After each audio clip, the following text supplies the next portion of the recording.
Hello there everybody, and welcome back to another episode of An Ecologist Plays, the channel where we are learning more about nature by playing games. Now, last time we tamed our first Stegosaurus, and I've been using it to actually harvest a few things around the base. However, he is extremely slow. My favorite is this guy over here, the Iguanodon, meaning iguana tooth, because the teeth, when they were initially discovered, so much resembled those of an iguana. And it just so happened that when these teeth were discovered, there was someone in the country, at least, that had just mounted an iguana skeleton. And the person that was describing the Iguanodon could actually go and have a look at the iguana's teeth to find out that, yes, they do, in fact, resemble one another. Now, the iguana is extremely awesome, mainly because you can choose to either run on 4 legs or to move on 2 legs. So it can be quadrupedal or bipedal, and when it is quadrupedal, it doesn't actually use any stamina. I mean, you can keep on running and running and running and running and running without any issues.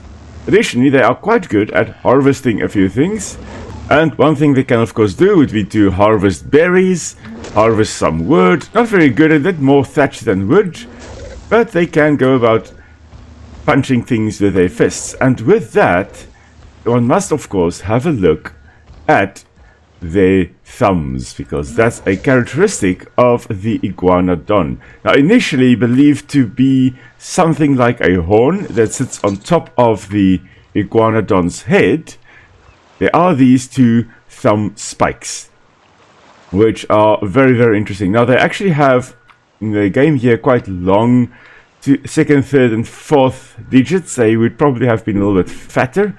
And interesting, the 3 fingers over there couldn't actually bend very well. So when they were grasping vegetation, those 3 would basically just sit there and be relatively pointless. They could wrap around a little bit, but not too much.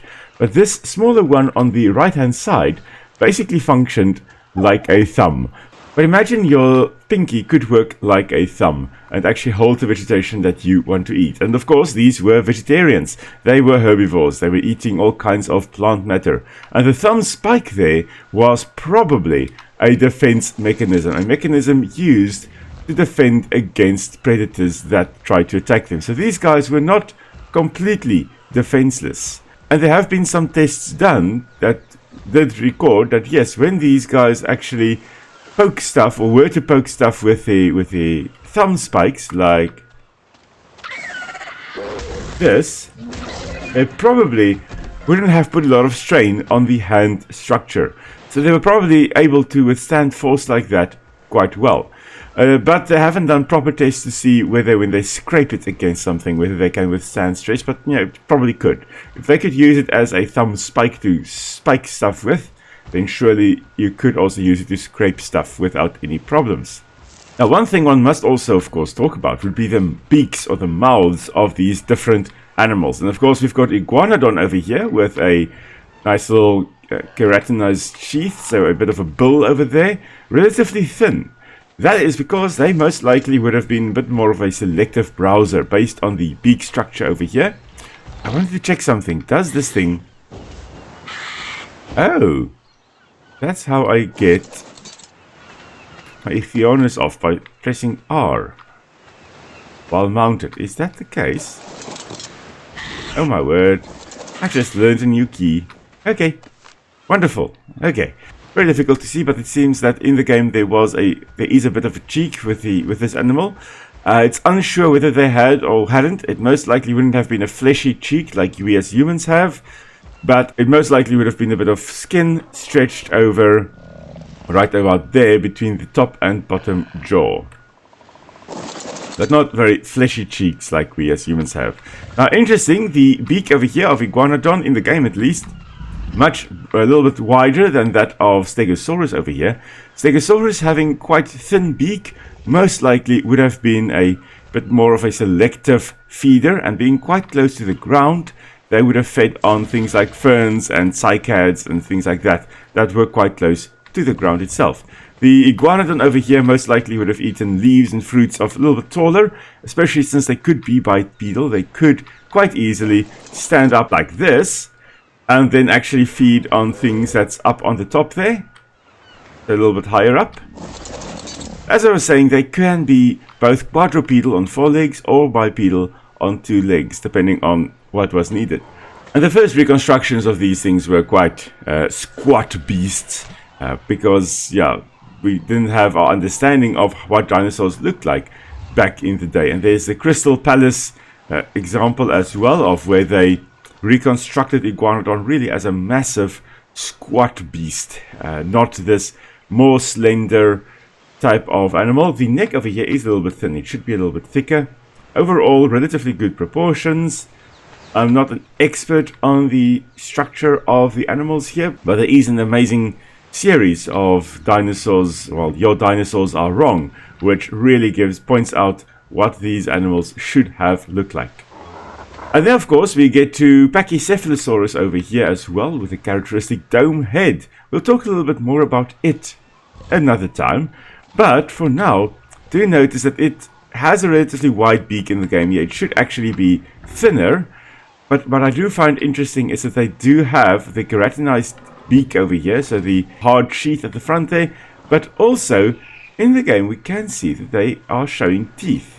There we go. We can see some teeth in the front of the jaw as well. Now, most dinosaurs that had this beak in front did not have any teeth in the front part of their jaws, but Pachycephalosaurus did.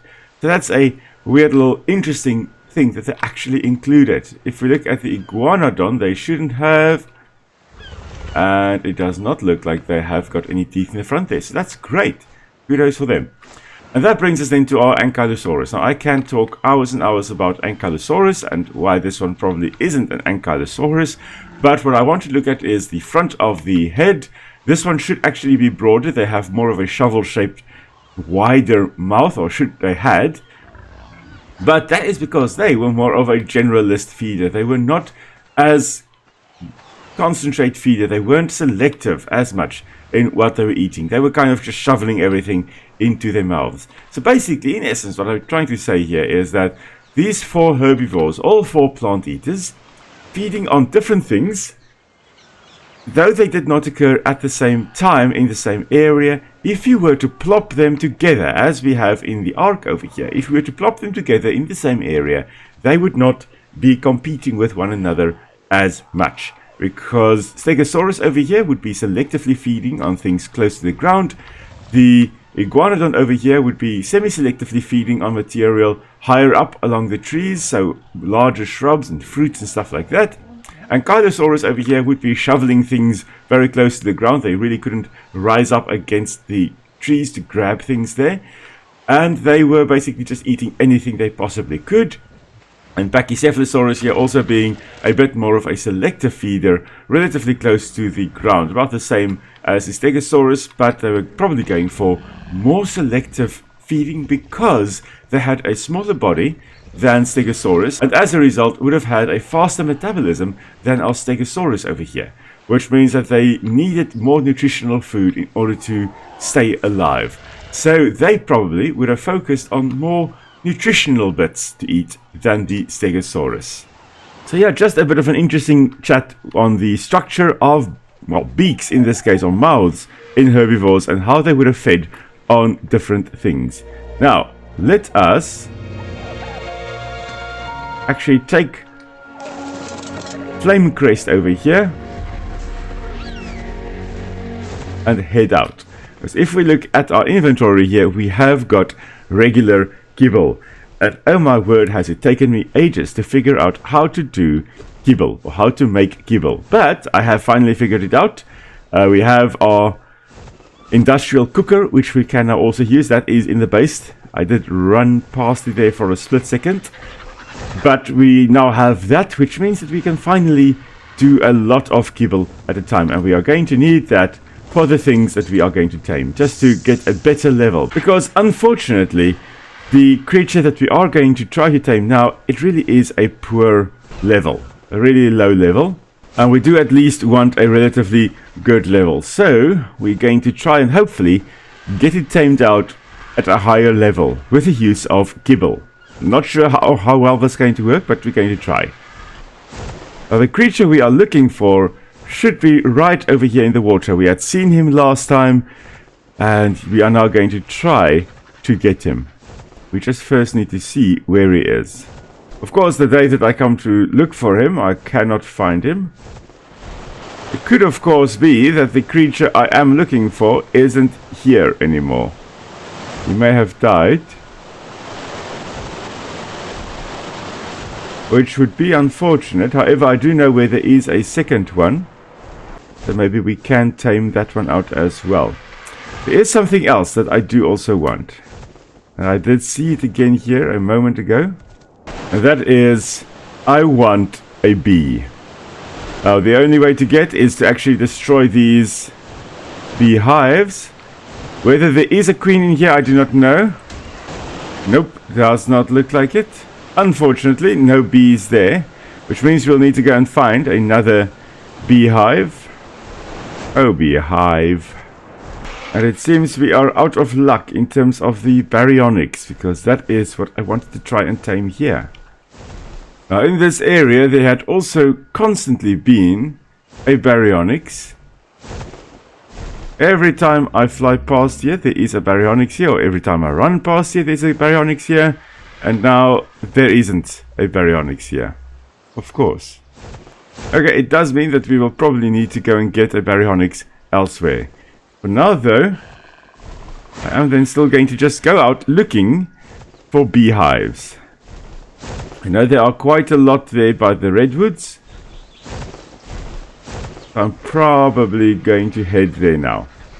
Ah, 3 over here. Let's see whether any one of them actually contains a queen bee. But we are going to also just clear out the area.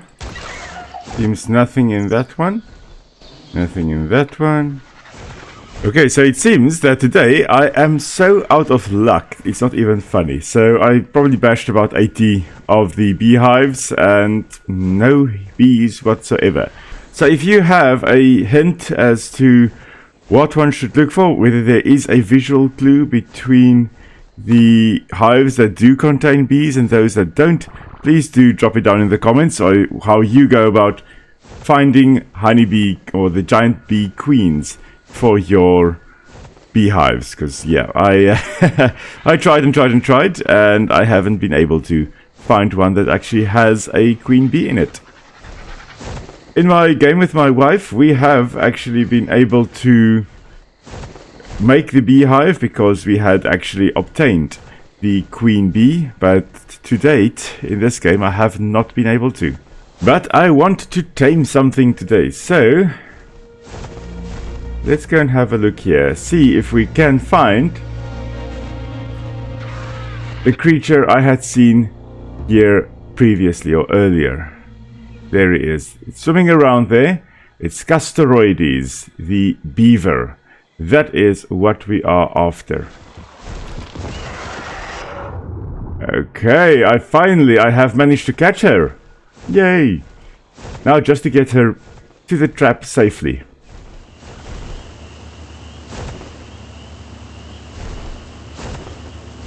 And bombs away! Brilliant. So now while we are waiting for the last munch there from the beaver over there to actually be tamed, just a quick little thing. This one is for you, Hans. You look at the Castoroides saddle and you look at the description there. It says it can be used as a mobile smithy, and that sounds pretty good, eh? So when I read that, I immediately just thought of you there, Hans. The Castoroides over here is a female, and so once she is tamed, I think I've got a good name for her. There we go. Just going to call her Cassie. Hello, Cassie. Come. Quite cool. Oh, we finally have a beaver. That is so awesome. So now we're just going to take Cassie home, and then we'll quickly talk about her. So, Castoroides, a massive beaver that lived in North America. And these are basically massive rodents, and you can see that with their teeth. Hello, little Castoroides. So looking here at the teeth, you'll see that they have got some incisors coming obviously in the front here, and then another set in behind it from the lower jaw.